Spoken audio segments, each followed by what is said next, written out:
Hello and welcome to the Yu-Gi-Oh! World Championships 2018. I'm here with Jerome McHale and Robert Boyachin, and we're here to cast all of the action over the weekend to see the creme de la creme of the Yu-Gi-Oh! World fight for that World Championship. How are you guys feeling? I'm feeling pretty good. I was a little pumped up for Duel Links just now, but I'm ready to get some card slinging going on here. Yeah, so tell us about our first match. Well, first up, we've got Walter Jule from the United States versus Seung-Chul from Korea. Walter Jule was our second place, a runner-up at the WCQ this time around, and he actually bucked the trend of the entire format, really, and brought a pendulum deck to the event, which took him all the way to the finals, and he did some pretty great stuff with it. Yeah, he's, every time I see him play, he's usually on something that's a little off-tilter, you know what I mean, that's something more niche archetype like pendulums, and he is following suit this weekend with a Paleozoic deck, which is something that I don't think anyone expected him to bring to the tournament. No. I don't think anybody, well, Johnny might have, Johnny Lee back in our office, because he sees him play regularly down in San Diego, right? And I remember him telling me that he's thinking about playing Paleozoic when he saw him at Anime Expo, another show we were at, just a couple weeks back. So we kind of had an inkling that that could be the case, but I thought for sure he was going to switch to Altergeist. Yeah. Well, I remember when he came second at the NAWCQ, it did cause a huge rift in the European scene because everyone was suddenly like, "Oh, do we have to prepare for this?" You know, it was it was pretty interesting. So yeah, the Worlds format this year it's actually not that different from the normal TCG format that we've been playing for the last few months. Last year, I know it was very difficult, especially on the Canadian and US players, because it was completely different, and the best deck for that event wound up being something that they hadn't ever seen before with the True Draco Dinosaur deck. But this year, I think they're a lot better prepared because they had a lot better, much more useful starting point from the WCQs just a while back. Many of the same decks that you saw just a month ago playing in the European WCQ, North America, South America, those decks will be showing up in basically intact form for this tournament. Yeah, I mean, the big change here is we lost a couple copies of Drones, Terraforming, and Reincarnation, right? So the Sky Striker Trickstar deck that we knew sort of doesn't exist in the same way. And in addition to that, sort of not really filling his place, but emerging as the third player in the format against Goki and Sky Striker is the Altergeist deck. Which I think currently is the second most popular deck in the OCG. So it's the second most popular deck in this tournament as well. So it's going to be really interesting to see how the players adapt to that deck. So because I'm not too sure how familiar most of the TCG players were before preparing for this tournament with Altergeist. That's true. It was very close to being in the meta, I think, just in the TCG. Yeah, I think part of what holds it back is it's a deck that's a lot better if there are fewer other decks that you know are major players. When everything's wide open and everything can throw all the Sky Striker cards in for whatever engine they want. Like it's a deck that doesn't do well. If Trickstar with Sky Striker is a good thing, but if it's just Trickstar, that's fine. If it's just Sky Striker, that's also fine. So speaking of Sky Strikers, our other competitor in the first round is playing Sky Strikers. There have been a lot of pure Sky Striker decks that we've been seeing from the deck list so far this tournament, and a lot of them do many different things. There are a lot of variants on it. Yeah, we have a lot of the kind of same archetypes, but there's quite a lot of kind of minor differences between a bunch of these decks. It's mostly what strategies they're trying to prepare for. I think that's Jung is actually one of my favorite. This list is one of my favorites of the whole tournament because he has main deck copies of both Evenly Match and Twister. Twisters, which you can expect to be good in the mirror match as well as against Altergeist. Evenly Match also is fine against Goki as well. You bait the Trigate, and then after that you can evenly match them, get yourself back in the game. I think it's always interesting to think of it in that different ways of, do you want to just prepare for different things, so playing stuff like Twin Twisters evenly matched, or do you want to just stick to your own strategy and make sure that your core engine goes off in the way that you want it to? It's interesting. In particular, there's a lot of spell and trap removal that I'm seeing in decks this time around. Like, people know that Altergeist is a thing because it has a really good Goki matchup in particular. So there's a lot of red reboots, there's a lot of Twin Twisters, there's even some Hey Trunade as well, which I thought would be more popular with Sky Striker being a thing. Yeah, coming up from a lot of OCG players as well, there's Inspector Borders and Unending Nightmares, which are some of the best cards against Altergeist. Unending Nightmares can also do cool things in Sky Striker, like destroy your own card so you can trigger the triple spells. The scary thing with Inspector Border is also good in Altergeist. Like from, I see a lot of deck lists from my R&D work. And one of the things that people do a lot over in the United States, at least with their Altergeist deck, is side into Inspector Border and the like. so that they can just shut down other decks completely when they're going first. That's the thing with the control deck. You want to try and, limit the possibilities of what you need to negate in a way. So, like, playing stuff like Rivalry of the Warlords or Inspector Boy, those things that really shrink down the number of things that you've got to deal with are really useful in those kinds of decks. The one card that I have not seen that I thought we would see is There Can Be Only One. There's a lot of Rivalry, there's a lot of Goes, and there's even Battle of the Elements. But I haven't seen There Can Be Only One, which I thought might be a little more of a thing in combination with cards like Eater of Millions. Yeah, I think in a lot of the Altergeist decks, in that slot where you had it, they have a lot of Torrential Tributes. I think that might be a popular card, yeah. That could be it. Torrential's always been one of those cards. It's just, if you don't prepare for it, if you don't even think that it can get you, that's when it gets you. Yeah. It's also similar to both Rivalry and There Can Only Be One in that it's a trap card that's pretty good going second. Yeah. As long as your opponent commits one more monster, you can still flip it and try to interact in that way. Because remember, we had that match back at NAWCQ with the True Draco player, and his Goki opponent went first, just went off, played all of his cards, and then he had a Rivalry and something else to bait the Trigate, and everything's gone. Yeah. Yeah. I think we had something as well. I can't remember whether it was at YCS last year, but that Torrential just wasn't being played, and someone overcommitted. They had game, but they overcommitted to try and make sure they could negate everything, and then in reality they just fell over to Torrential Tribute, which was it was amazing. I remember seeing a match that went to time because of a decision over Torrential Tribute. Wow. He's like, do I play Torrential Tribute or not? And I'm sitting there like, well, you lose if you don't play it. So it's not really a choice, is it? No. Lose or continue playing. I know which one I'd go with. So the frog monsters in particular are one of the things that's popular with them is that they're all level 2 aqua monsters, water monsters. When you put them together, 2 of them, you get totally awesome, which is it's basically the Trigate Wizard of slow trap decks. Yeah. It's in the name. It's totally awesome. Yeah, it's also a huge card advantage engine, right? Every single turn they get another frog, which typically Swap Frog sends another monster. They just keep riding that chain up. How do you think the frog matchup is, or Paleozoic Frog against Altergeist? That's what I want to know. Yeah, that is kind of interesting. They're very similar decks in this case, but one of them gets essentially their own Trigate Wizard and a bunch of built-in, well, it depends on which Paleozoics he's playing. I think he's flipping stuff down. If you can flip stuff down, that's actually good against Altergeist because it's not a link-heavy deck. So Canadia, the Book of Moon type Paleozoic, is particularly good in that matchup. Because one thing that that Altergeist really doesn't want is to be face down, because you need to return face-up cards for Silquidus, that sort of thing. You need to be able to, if Melisig has to be face-up, to link summon Link Kariba with it, etc. So I think there's a bunch of cards in here that match up very well against Altergeist. He's also running Gozen Match, which I think is a nod to that matchup as well. Because he's got all these aqua monsters, he can run both, but Gozen in particular hurts Altergeist because they're all different attributes. Yeah. It's always interesting to see like 2 quite slow decks that don't do a lot of damage. That was the reason why people started putting Trickstar in Sky Striker, so they had that abundance of damage as well as the control. And we've seen some people doing that as well. So here we are. Let's get straight into our game 1 for the first round of the World Championships. So we see there Walter Jule on the left from the United States and Seung-Chul Jung from Korea.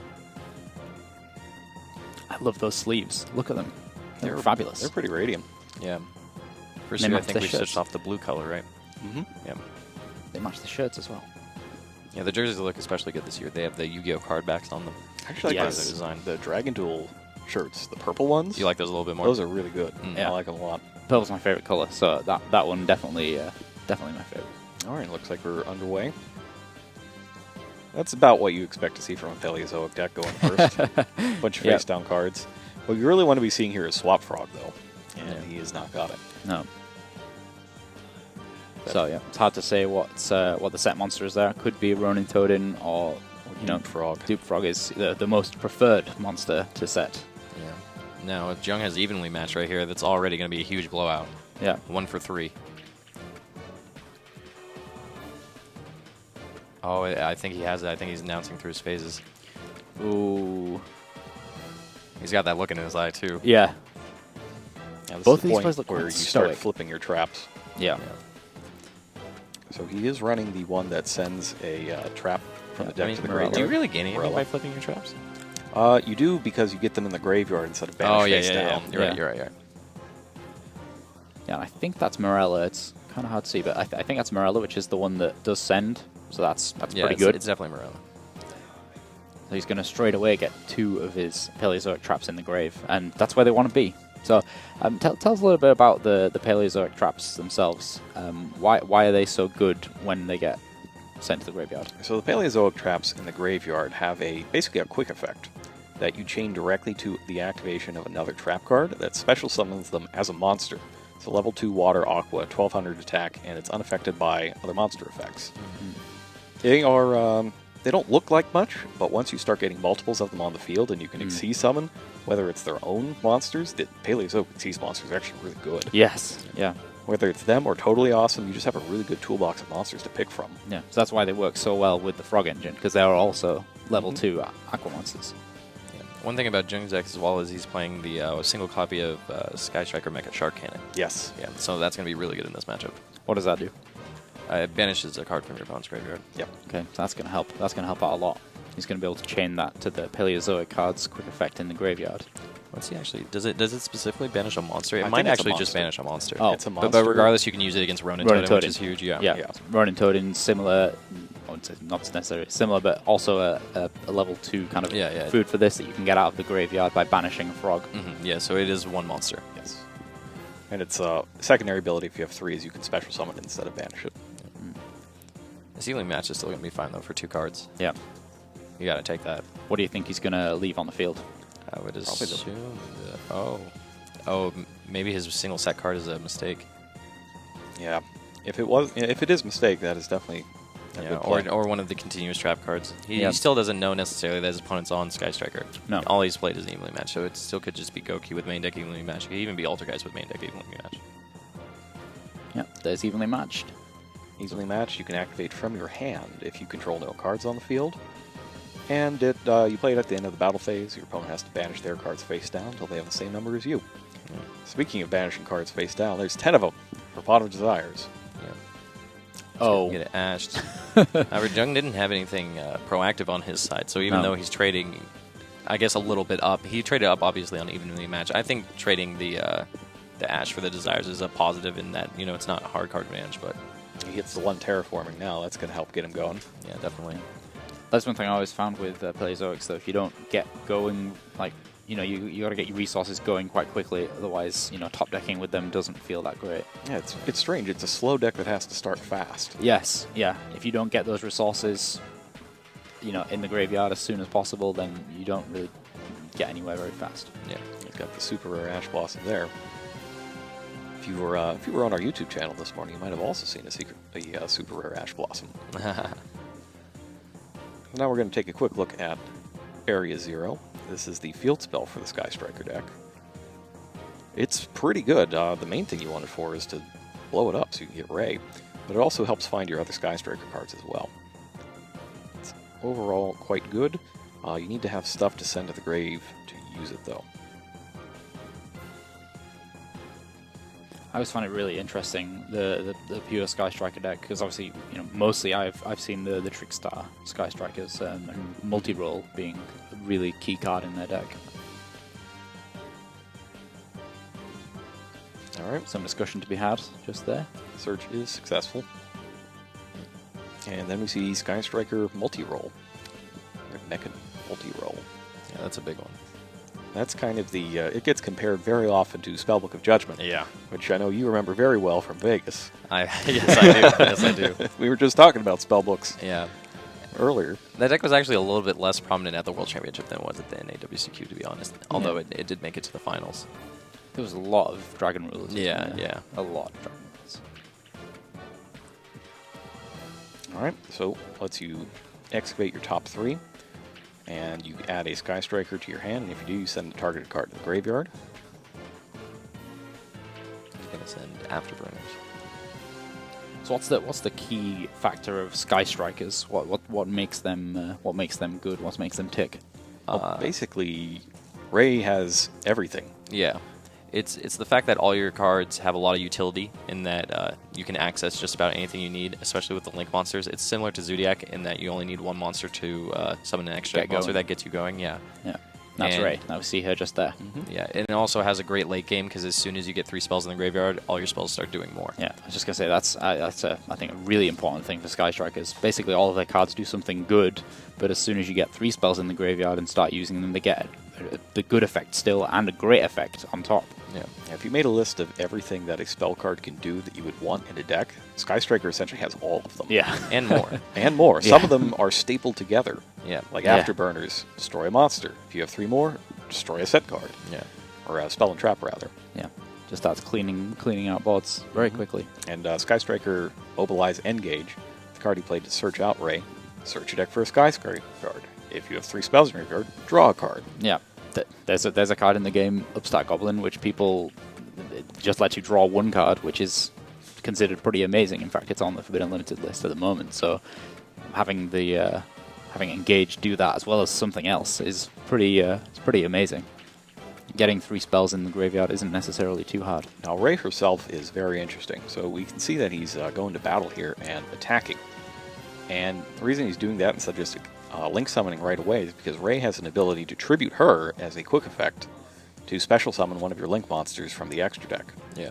So he can get 1500 damage in there and then essentially transform her to a different battle mode in the battle phase, and she becomes Sky Striker Ace Kagari instead.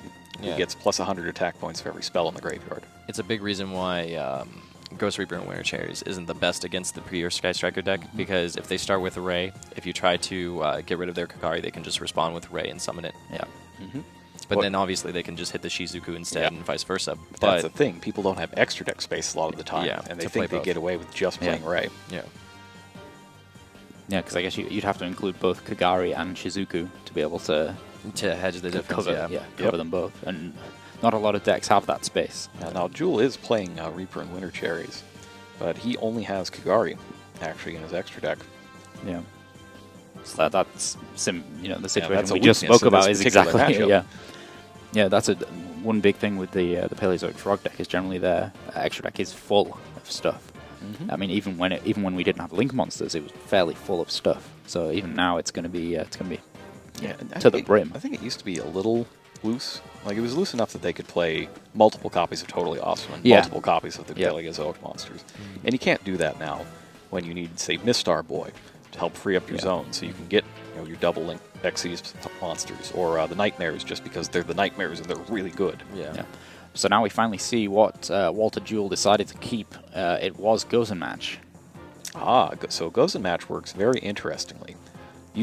When you Link summon or Xyz summon, that sort of thing. Well, there goes Gozen Match, but he discarded anyway. Twin Twister. I'll tell you about it anyway. When you declare a special summon, like any sort of summon, you have to say what you're summoning first before you actually do it. And if that new monster that you would summon would be illegal to put on the field due to the effect of Gozen Match, you can't do it, even if you would be getting rid of the monster that's your current attribute you're allowed to control. Yeah. So the reason it's good here is so you have Kagari up there. She's fire. He can only control fire monsters. He can't summon another Kagari with Kagari, so he can't switch, because any summon he would declare would not be a fire monster. Yeah. That's another reason, though, why Pure Sky Striker is really good against cards like Gozen Match and Rivalry, though, because as soon as they have Ray up, if they try to Gozen Match you or Rivalry there, you can just respond with Ray's effect to get the other monster. Although we don't have Maxi in this tournament specifically, that's another big role player in the OCG format as well. Yeah. That's interesting. So they have semi-limited Ash Blossom. We don't have Maxi at all. Yeah. It's kind of a different dynamic. Very different, yes. Yeah, it's always very interesting, the World Championships, because the merger of the two lists always produces something quite unique. So in the end phase, multi-roll sets cards back to the field equal to the number of spells activated after its ability resolved. And those spells will be banished just banished when they leave the field. Multi-roll really reminds me of Spellbook of Judgment quite a lot. Oh, that's exactly why. It counts the number of spells, you get some cards. Get some free stuff. You just don't get Jargon for even more free. And it works well with Shizuku, because in the end phase she searches a Sky Striker spell that isn't the same as anyone in your graveyard. but you can resolve multi-roll first, set all your cards that you want to search for, and then get another copy. Yeah, that's what we saw Jung do with Engage. And we see Jule has had enough. He's like, can't win this one. Let's get on to the next one. Yeah, seeing that exactly is a big reason why I think Sky Striker, Pure Sky Striker is my pick for the tournament. Its grind game is just insanely powerful once you get multi-roll going or multiple engages going. And we saw, like, obviously the Paleozoic deck didn't get a strong start where it had Totally Awesome, but even then, I think you have enough outs to Totally Awesome between, like, Widow Anchor, Afterburners. Even if they get a couple cards back, you can still sort of grind through it because the extra plus is off Engage once you get 3 spells. Yeah. So, what have we got in their side decks here? Anything that Walter really has that shows that he's prepared for this matchup? I mean, he has 2 main deck copies of Mistake, right? As well as 3 side deck copies of Mistake and Arrest. Yes, both of them prevent searching, which is exactly what you need in this particular matchup. Yeah. Heavy Storm Duster as well is great against the Pure Sky Striker deck because they're always setting cards with multi-roll, especially you can banish them. So that's fantastic. Tag them in the end phase with that. Imperial Order, same thing with Evenly Matched. Evenly Matched is great against Sky Striker. Evenly Matched is good against basically everything. Yeah. Ash Blossom and Winter Cherry, or Ash Blossom and Joy Spring, obviously good as well. So I think he's probably going to be bringing in a lot of cards, and the cards that are going to come out are the things like Goes and Match, Rivalry of the Warlords, and those types of cards. I'm starting to feel, even just after this first game, that Evenly Match is going to be a big player. We know it's a huge card in general, but it's going to be a big player here at the World Championships. It's this weird card that kind of goes in waves. Yeah. One tournament, everybody's playing Evenly Matched. The next tournament, everybody's like, well, I'm just going to play around Evenly Matched. Yeah. So nobody plays Evenly Matched or doesn't succeed and doesn't make it to the top cut. And then the next tournament, it's back. I'm going to play Evenly Matched while nobody's expecting it. And it's back. Just like Torrential Tribute. It's just so interesting how Evenly Matched is so well positioned against both monster spam strategies, right? Things that are just trying to summon a lot of monsters, and decks that are just trying to do the opposite and just set a bunch of back row. It just get counts wiped cards. by Evenly Matched, Just counts cards, doesn't care what. Yeah, let's take a look at Jung's side deck and see if there's anything cool he can bring in. Although he has a lot of main deck hate already. Yes. Well, he's got the borders. He's got Retaliating Sea. Oh, that's interesting for spell cards. Or no, that's the Xyz. Is Retaliating Sea is the... Retaliating Sea is the one that was played in Necros. Oh, maybe I'm... Yeah, I'm mixing up with Flying Sea. Flying Sea is definitely the Xyz one. That's the anti-Xyz But one. the Retaliating Sea is the one that it's 1500 by 1500 when your opponent special summons... It's a spell card that special summons or something a spell card that special summons. You can summon it to your opponent's side of the field, and when it's destroyed, you get to go search Max C from your deck. But I can't remember the exact requirement. You always went and got Max C. Yeah. You get an insect with it. Yeah, it's like a level 2 or lower Earth insect or something like that. Was I right? No, it's just 1500 or less attack. 1500 or less attack. Insect, Earth insect. Yeah. But it's the one that when you special summon from a spell, is it? Yeah. Okay. But the key with this is that while it's on the field, things that would go to the graveyard get banished. Yeah. So when your opponent plays Goki Rematch, essentially, you drop Retaliating Sea, and then they don't get searches anymore, and their stuff goes, and they can't get it back with Divine Sword Phoenix Blade, and life gets a little better for you. Yeah. Everything, in fact. It's just the issue, though, by the time they play Rematch, they usually have enough monsters where things aren't that great. But it's one of those cards where we see a lot of Goki players play Eagle Booster, the Sky Striker card, to protect their extract monster, as well as the Mid-Breaker Magical Mid-Breaker. Yeah. Which Retaliating Sea dodges both of those. It does. So I think finding hand traps that it can still interact even through those. It also dodges Called by the Grave. That's true. So that's probably why it's so good. That's also true. Yeah. There was this interesting thing. So while we were in the players' green room, essentially, during deck submission or before deck submission, there was a lot of debate going on which of the cards were actually good in the matchups.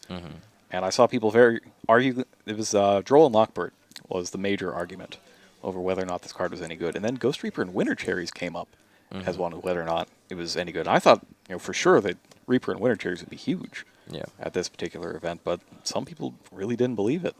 Yeah. It was very interesting to sit in on that particular discussion. I mean, with so many Alder guys, it sort of makes sense now, but it's one of those things where the format can just sort of get so deep in itself, right? Because you expect Goki to be the most popular strategy. Yes. And the deeper you dive into that and the more cards you play against Goki, the weaker your deck is to decks like Altergeist or even Pure Sky Striker. Well, it turned out that Goki is the most popular deck, but let's not in this round. Let's head back to the table for the second duel here. In this round, we're all about the Sky Strikers and Frogs. So, as indicated by our flashing match point symbol, Jung is currently up 1 game Things looking a lot better for Jule this time around. That's the guy you want to see. Yep, so that's the swap frog. That allows you to go and fetch one of your frogs from your decks and send it to the graveyard. Yeah. And the key with swap frog is he can run away over and over again. He's going to get hit with infinite permanence. Can't run from that, though. Nope. Yeah, he's going to activate its effect to bounce it back, so that he could just discard another water monster to special summon again, right? Yeah, which it looks like he's going to. He does indeed. Yeah, he's got a dupe frog, which is not really much use in the hand there, so he might as well discard it, because swap frog getting its effect is far more useful. Swap frog is... That's one of those cards that... So the frog theme in general was released, one card at a time, like one card a year. It's still being released one card a year, right? We just got Sleeper Frog, Center Frog? Center Frog. Yeah. Center Frog's up next. But Swap Frog was really... It's kind of the linchpin of the whole thing. Yeah. It's the only way you're getting extra summons out of your frogs. It gets you all the cards you need in the right places, namely Ronin Totem. Yeah, there was 3 frogs that are a little bit better than the rest. 2 of them actually technically toads, I guess. So Swap Frog is probably the best frog out there. But I don't think anybody actually plays frogs the way that they were originally designed with Des Frog. Oh, yeah. And Des Croaking. And Des Croaking. Oh, what a card. Yep. All the things that changed their name to Des Frog. Yeah. So Des Croaking it's the same as the Ajama one, the Ajama Delta Hurricane, isn't it? It just destroys everything your opponent has. Mm-hmm. Now, what a day if we saw that in the World Championship. That would sure be impressive, yeah. Well, we've seen Exodia. Anything can happen. Yeah. We saw Exodia. We saw Blue Eyes win one year. Blue Eyes was the best deck. That was the best deck. But we saw Madolche beat Blue Eyes in the first round. That was my favorite round. I was really rooting for Monarchs that year. Yeah. I thought Monarchs were still a good pick, but Alternative Dragon's just a little bit too good. Yeah. I mean, they had the Dragon Duel one. Oh, yeah. The Archfiend Eccentric was put in the wrong zone, essentially, and that cost him. Yeah. That was an amazing game in Orlando where Samir Bachar he hit Ghost Spell for the Ronin Totem activation. Is that what's in there? So Ghost Spell, one of the most recent hand traps to be released, all centers around effects from the graveyard. Yeah, including special summoning from the graveyard, which Ronin Totem does. With no more fuel, he cannot bring back that second proc again. It's interesting he chose to leave. Can he not activate Swamp Frog's effect again to return back? No, it's once returned. Yep. Yeah. Multi-roll starts off once again. And he activates, it's Area 0.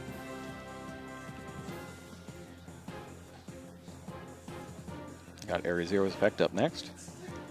And he hits Hornet Drones, another Area 0. And Pot of Acquisitiveness.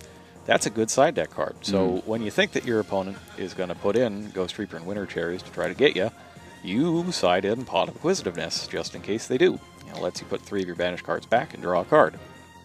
Yeah, that was one of the best feelings, putting your 3 Dantes back. That's pretty good. Pot of Acquisitiveness. I think it really gained popularity with ABC. Yeah. ABC was just because you were doing it yourself as well. Much better. Yes, that deck. It was way better because you were always banishing cards there. I think it's also going to be popular. We've seen the hero version of Goki's with Malicious. Yeah. I think that card is especially strong in that one because at worst case, you're just putting back your Malicious. Best case, after they Reaper you. Yep, and get your Resold back. Yeah, it has to be 3 monsters though, doesn't it? 3. So trying to get 3 monsters in that situation. Oh well, I guess you can your Phoenix opponent Blade. helps. Yeah, you can Phoenix Blade. You're using Malicious. Yeah. It's fairly easy.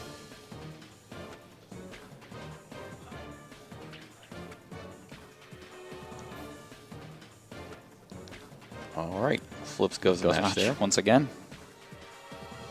I think you keep that there because you just assume that they're not going to have the removal every single game. Yeah. I think it's one of those cards too. You have to kind of shotgun. Yeah. Right. I'm sort of surprised he chose to wait to flip it there even because if. He changed it to the special summon effect of Area 0. Oh, right. But I'm saying if Jung would have just started his turn by normal summoning Ray. You know what I mean? Then he didn't have Ray, though.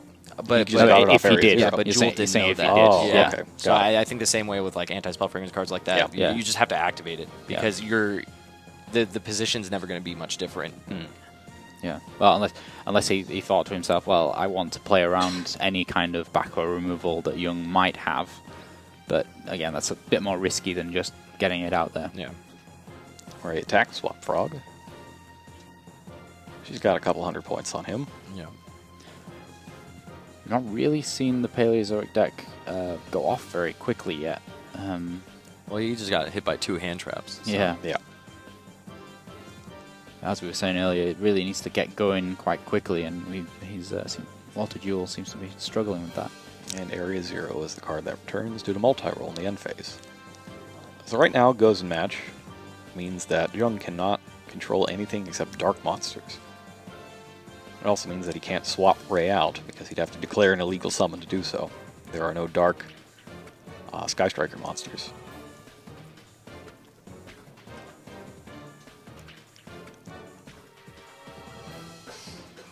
Jule's up. Just going to pass it back. It looks like Jung might have Twin Twisters during the end phase. I don't know what else he could. Oh, Typhoon. Typhoon. That's a fun one. Yeah, great against Anti-Spell Fragrance. Good against Goes and Match. That was one of the brand new cards that was in Battle Pack 3. I remember that, yeah. And it's going to hit by Solemn Judgment. Wow. And that's how you know Jule's on the back foot for sure. Yeah. He knows that if that Goes and Match is gone. No Paleozoic cards at all. Having to Solemn Judgment a Typhoon. Yeah. It's not got to feel that good. Well, it's also huge now because he's locked a monster in the main monster zone. Yes. Yeah, so all of the Sky Striker spells are basically turned off. But he's got to get something fast because he's not going to have much life left. My math is right. You should have 3750 after that. Yeah. And that's enough to buy you 2 turns against Ray. I'm a big fan of our space flags that we've got going on, by the way. Don't know if you guys noticed those, but I'm a big fan. Yeah, they're pretty good. I think maybe the stars are for added effect. Because 50 stars isn't enough. No, it's not enough. US flag, apparently, so they got more in the background. Yeah. I guess actually with Area 0, you can just get rid of your Ray if you need to, right? If it's really that advantageous for you. And it could dig you for one of your other Sky Striker cards as well. Yeah. They just have a little bit of trouble dealing with face-up stuff. So jamming waves hits a face down. Yeah. Afterburners. Afterburners is a with face-up 3 monster, but you need 3. Yeah, that's right. What is the attribute of the token that you get? It is dark. It's dark. Yeah. Same again. So yeah, even that's not going to be able to help him. The Sky Striker Ace token. Yes. Jule's only got 9 Paleozoic cards total. I don't know how that really works out in terms of making sure you have at least 1 to work with. The thing with Paleozoic is that you need at least 2. You need to play 1 and then play something else to bring it back. Something really interesting as well, that he's playing Gamma, which is like just hand traps in general. I mean, usually the Paleozoic decks, when it was meta, didn't really play that many other monsters. It really cut right down, and then a bunch of traps. And having only 9 Paleozoic traps. Oh, he's got this one. Doesn't seem that great. Dynamiscus. Oh, Dynamiscus is not one. He's going to banish the Area 0. Yeah. So I actually really like Gamma in this particular case, since he's so monster light. He's basically only got 3 that he's going to put on the field normally. But being able to get access to, both negating whatever, and if it's on your turn, being able to get Omega and start putting your own banish cards back in the graveyard. Yeah. Since these Paleozoics, they banish themselves if they leave the field. It's also huge in the same way we described with other hand traps, that it doesn't get hit by Call by the Grave, dodges, Eagle Booster, dodges, Magical Midbreaker. That's good stuff. As you said about the Omega, though, that's a super amazing card to be able to get going in Paleozoics. It is. Alright, so we're resetting the old multi-roll count. And actually, multi-roll could just get rid of that Ray. Ronan Totem, 2,000 defense. Kind of tough to get past. He's a Ninja Frog. Ninja Frogs that had to get past. Samurai Frog. Samurai, okay. Let's go with Samurai. Samurai. Yeah, that's more correct. No one's ever corrected me on that. I always just called it a Ninja Frog. Let's go with Samurai. You got to watch out. Ninja Grandmaster Saizo could be anywhere right now. Could even be on the strategy side. I don't know. I haven't seen him. We've not seen the Lawyer Frog yet, though. That's Dupe Frog. He's Swap Frog Lawyer. In case you wondered. Yeah, he has a bad track record. A bad track record though, because Substo got banned. Is he licensed? Yes. Yeah. He passed licensed? the bar. Yeah, he passed the bar a number of years ago. Okay. Like, I know he graduated from somewhere, but I don't know where. Yeah, it was law school. That's why when your opponent wants to attack, he's always got to attack Duke Frog. Because, you know, you gotta get past the lawyers. You gotta lawyer up every time they go to battle. Yeah, exactly. It's important. No, you're right, duelists. Alright, so it looks like they are, I think he's targeted Ray with the multi-roll. Yeah. And now that he has 3 spells, yeah. he's got 1 spell. No, just 1 spell. He's just gonna get Ronatoad. Yeah, but he gets a counter on multi-roll. Yeah, I mean, it seems better than nothing. Yeah, This way you keep him off totally awesome. And he knows that he doesn't have a whole lot of frogs to work with. In fact, I don't think he has any to bring back that Ronatoad because he banished Swap Frog to summon it the first time around. In fact, is Walter top decking right now? I can't see if he's got any cards in hand. I think he is top decking. Yeah, he is. Which, as I said might earlier, be, I'm not 100%, but it looked a little bit like a Swap Frog. Yeah. Ooh, that'd be a nice that's one. nice. I feel like if it was, though, he'd be slamming it a lot faster, yeah. But maybe... Oh no, that's Olenoides, so that's going to take out one of the back rows first before he decides to summon the Afterburner. That's interesting. Not the multi-roll? Oh, no, this was the one that... Oh, no, so the reason he's doing this is because he probably did draw Swap Frog. He wants to get the one back row that he doesn't know so that he can totally awesome. Oh, yeah. Okay. Yeah, that makes sense. I didn't realize that it was set in the far left and not there. Yeah, and there's Swap Frog. Yeah. So now he has free reign to totally awesome, assuming that his opponent does not have a hand trap to stop it, but Jung is thinking a little bit. Always best to clear out those back rows. If there's only one unknown left, then it's not really like a guess. Oh, Ghost Ogre. That's Ghost Ogre's the last card. That does mean he has a frog now for Ronin Toadin, though. Yep. Yeah, well, he'll have 2 frogs, but it's still not going to work out. No, not enough for totally awesome, but he can at least try and wall up this turn if he feels he needs to. Yeah. Ronatoad, while exceptional, can't be in 2 places at once. No. If he was a ninja, he could. Well, that's how you know he's not. Yeah. Jerome, I'm enlightened. Spent a lot of time trying to figure out what is a ninja and what's not. Yeah? We were working on Shadows over Valhalla. So I can tell you that Diabolos, Darkest Diabolos, is a ninja. Okay. Ronatoad is not a ninja. Sky Striker Ray is a ninja. Okay. This is all good stuff. Swap Frog is not a ninja. No, Swap Frog's not a ninja. He's a spiky frog. Mhm. That's his name. And he's so colourful.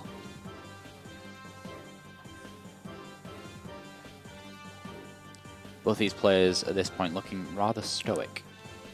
They, I think it's the right mindset to have in these kind of grindy decks. You've got to be able to just be calm and work your way through the problems as they appear. You have to lock in though, like just clear your mind of everything else. Yeah, exactly. I think Jule considered their front line special summoning the Ronatoad attack mode and clearing the token, but he knows he's going to be able to set back the Hornet drones during the end phase with multi-roll. So probably won't get him very He'd be in big trouble if he tried. The drone has defense. I don't think he has 3 spells in the graveyard. The drone gets attack points. Oh, I thought it was 0-0 and then it gained 15-15. I think it's 15 defense and gets 15 attack. Oh, really? Oh, well, then yeah, it definitely can't get past it. It definitely did that at some point. Oh. Whether or not it actually made it to print. Yeah, it did not make it to print. It did not make it to print. It is a 0-0 and then it gets 15-15 upon Got 3 it. spells, yeah. I was like, that is news to me, my friend. Yeah. It definitely did that at some point. Yeah. I trusted you. I trusted you. That's the thing when you live in many different time zones at the same time. Yeah, yeah. Cards did things, then they didn't do things, and then it goes back or something entirely new. Oh, Widow Anchor, the control switch on Widow Anchor was permanent at one point. Oh. But the effect negation was not. Oh. That seems a bit good. It was a little good, yeah. Now they're both temporary. I'm going to negate your stuff. I'm going to take it, and then I'm going to use it for myself. Yep. Wow. We're going to see Paleozoic. Is it the Linchola.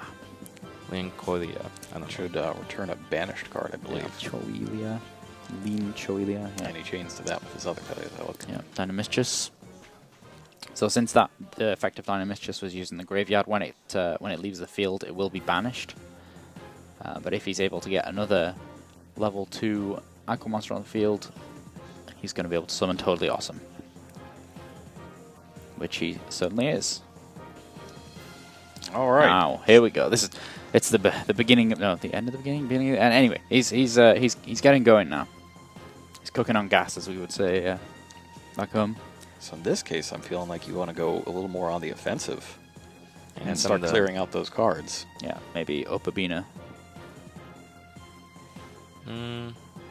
Really? No, I feel like Totally Awesome is just so good. It's going to get him more cards, yeah. number one, so it'll set him up for more Xyz summons later. It also gives him a way to stop any way that Jung is trying to get back into the game. Oh, he also has the afterburners. Yeah, this is smart, though, not attacking the token. So he's still just locking him down under it. Yeah. As you said, Robbie, I think this is definitely the right move. He can gain more resources over time by keeping this Totally Awesome here, which is really, he's lacking right now. Yeah, the big heads-up play Jule made was just not attacking the token. I think a lot of players there, maybe at a less experienced level, would try to at least deal some damage. Even just attack with the Ronotone over the token and then Olnoids directly if they're really trying to press. But now he for sure gets a few extra cards off Totally Awesome. Then Jung has a unfortunate decision whether or not he wants to switch his guy to attack mode and maybe attack him Totally Awesome, and even then he's still very far behind. Now, he activates the Totally Awesome during the standby phase to summon a Frog, and it gets hit by Ash, and he's negating it. Yeah, getting it and then getting the dupe Frog. Yeah, I also think this is kind of heads up because he knows that Jung had already had issues with dealing with his monsters, and then the Totally Awesome is going to add back an Aqua, right? In addition to the special summon monster, so he can just get back Swap Frog. Yeah. So he's still gaining a lot of cards off of it. He doesn't really need to negate anything else if his opponent's still locked under the Sky Striker token. Yeah. That's the thing with Sky Strikers.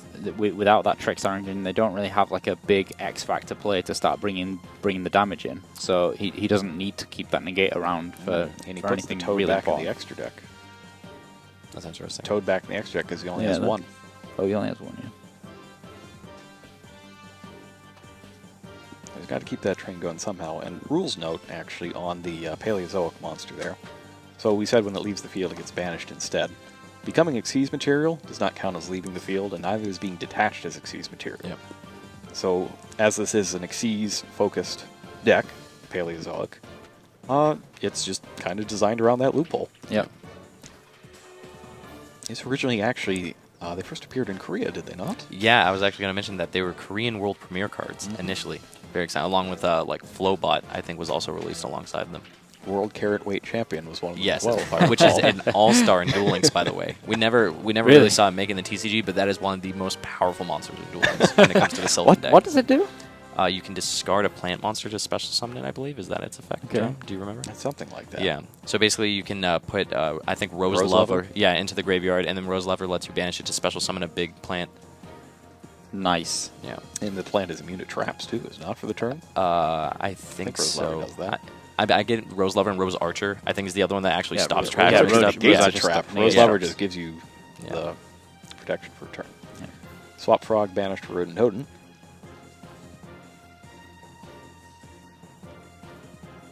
Yeah, and he's using the Pot of Acquisitiveness to put those monsters back to be able to draw a card by the looks of it. He also gets a free up a back row slot, which I think is kind of big here. Yeah. Yeah, draw a card, free up a back row slot. It's all good stuff. Also puts another spell in the graveyard, so hopefully he can get those the secondary effects going. Jule's starting to move now. He's really kind of, He's feeling a little better about himself. Yeah, you can tell. You can tell by just the way he's moving around. All right, Totally Awesome is back. One of two Ash Blossoms is gone. It seems increasingly likely that he's finally going to start turning this thing around. Yeah. So this is interesting. This is exactly what we said about the two kind of very slow decks. That it's going to take a lot for one of them to pull ahead. But do you guys think that now that we're starting to see Walter be able to pull ahead, that he's going to be able to extend that lead, or do you think that Jung's going to be able to kind of halt him? It's hard because Jung has to deal with two things. He has to deal with the Gozen match first, and then deal with the Totally Awesome. So I think in that way, because he has the Totally Awesome to protect the Gozen match, it's going to be hard to force through. But if he is forced to negate something and Jung can get his token off the field and use something like Afterburners, then he can clear the Totally Awesome, and the Gozen match with 1 card. And I believe he still has it set, right? I Yeah, think off the multi-roll on the far left. Yeah. Yeah, I think it's on the far left. It is still there. Yeah. So I think he's just trying to build up to that 3 spell count. Maybe try to bait the Totally Awesome with something like Widow Anchor, and then move from there.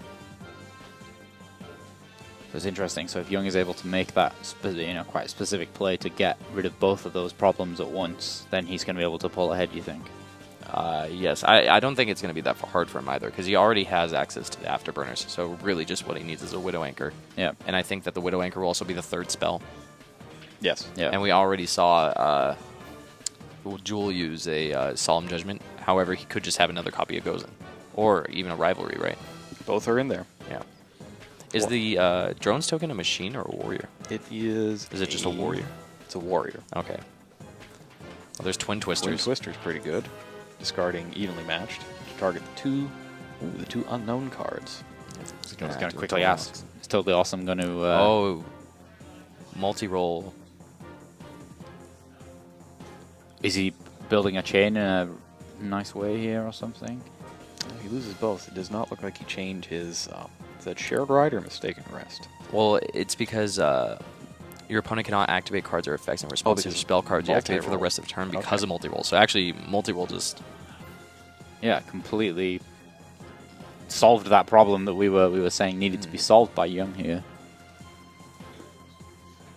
But now the real question is here, Walter, he's had a few turns to draw some cards. Does he have, a replacement Gozen match, or he just lost most of them?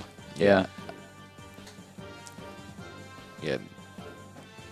I think Jung is firmly in the driver's seat now after that. Yeah, I completely forgot that multi-roll prevents your spells from being responded to. It's not just Sky Striker spells. Yeah. That's where you get tripped up very easily. Yeah. What a big turn of events then here. So Jung is going to be able to start, and here we see for the first time this particular duel, Shizuku being played. Yeah, he's got to start getting to his engages and the like. Yeah, so he's gonna be able to multi-roll, use Shizuku as well.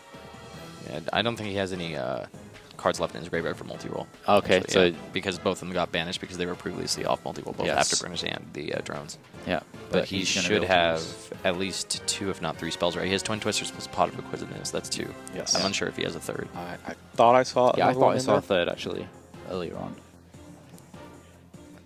I could not tell you what it is offhand. Yeah, though. I can't remember him activating another spell. But it was Terraform, I believe. He had a Terraform that he sent with Area 0. That could be true. That could be true. It was right at the bottom. It was one of the first cards he played. Yeah, but if there's a card that could get Jule back in the game, Desires is a good one. Yep. If there's 2 cards that can get him back in the game, hopefully he'll draw them. We'll see, though. Ooh, he had a bit of an eyebrow raise on that second card. Mm-hmm. What could it be? What could it be? I mean, the eyebrow raise could be anything. It could be, hey, I got the good stuff, or hey, I forgot I put this in my deck. Yep. That would be bad. Everything's good there. And he's going to activate multi-roll. Might be Twin Twisters. I think that would be... Oh. No, it's Another another copy of Ealing Match. Looks pretty nice. It's super rare. It is. Another interesting thing with the World Championships, you get to see all those different rarities that the OCG have to offer. Mm-hmm. Yeah. I especially like a lot of the Korean cards because they have the event packs with like prismatic secret rares. Yeah. Yeah. Some of them are really cool. Like Wind Up Magician, for example, comes prismatic secret rare, or Deep Sea Diva. Yeah. It's interesting, isn't it? Some former All-Stars. Yeah, definitely. Those two. I think it's very interesting that, I personally, I'm very kind of picture-orientated for the cards when I recognize them, and rarity comes into that. If a card's a different rarity, it'll take me an extra second or so to kind of recognize it. I wonder if that's a factor with the players at the World Championships. Jung picks up Jamming Waves. Good for dealing with set, spell, and trap cards. And sometimes monsters if you have enough spells in your graveyard. Yep. Something we didn't talk about at the start is the win rates of the players. Obviously, we don't have, well, not obvious. We have all the win rates for the TCG players, and Walter is actually showing off a 71% win rate over the past season, which is really strong. That's the reason why he's here. He's got another Gozen, and he flips it up in the opportunity to activate cards after the search resolves. Yeah. He is met with Twin Twisters, though. Yeah. Like I said before, Jung's deck is built to win this tournament with main deck copies of Twin Twister and evenly matched. He's drawn 4 of them Yeah. between the two. 2 Twin Twisters, 2 evenly matched. Yeah, that's a very fortunate. He's going to be able to play another Engage. Engage is really the one that accelerates you through your deck. Yeah. Being able to draw that extra At, card. at the beginning of the game, it starts you. At the mid game, it lets you grind out, and at the late game, it just buries them. Yeah. So yeah, it's good in all parts of the game. yeah. This one picks up Ray. I particularly liked the last one in the end game. Kagari, when she is special summoned, gets you a spell card, Sky Striker spell card, back to your hand. Yeah. And it's notable that it's when she's special summoned, not necessarily when she's link summoned. Right. It makes her work off Ray, but it also makes her work if you special summon her with something else.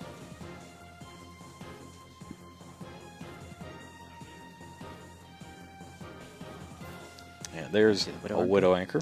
Lets you take control. Yeah, and negates the effect as well, but that's not relevant in this particular scenario. I think he's just going to go Battle Phase and try to deal. Yeah, I think that's Game-winning enough. damage. Walter is on not a lot of life points. Takes 15. And that's it. Takes a lot, and he gets it. Yeah. There we go. So, our first feature match here on the live stream, we see Jung Seung-Chul win against Walter Jule. Yeah, it's kind of a mismatch when you really think about it, with all of the spell and trap removal that was in that deck. Yeah. It just kept burying him every single time Jule Yeah. was going to make a comeback. It's like, okay, I finally got this card. Well, all my stuff's gone again. Okay, I got another copy. All my stuff's gone again. It's just a rough time to be a Paleozoic Frog player in that particular game. Yeah, in a weird way, the Sky Striker, the monsters are sort of similar to the Paleozoic or the Frog monsters in that you're a control deck, but you do have like a proactive way to get going. Yes. Right? Yeah. You have your Link monsters versus they have totally awesome Swap Frog. You have like Ray and all these cards. But the big difference is the Paleozoic Frog deck needs to rely on traps to really, grind out, whereas the Sky Striker deck has all these proactive spells. Yes. Yeah. Yeah. That's the whole thing. Is, my deck's full of spells, your deck is full of traps.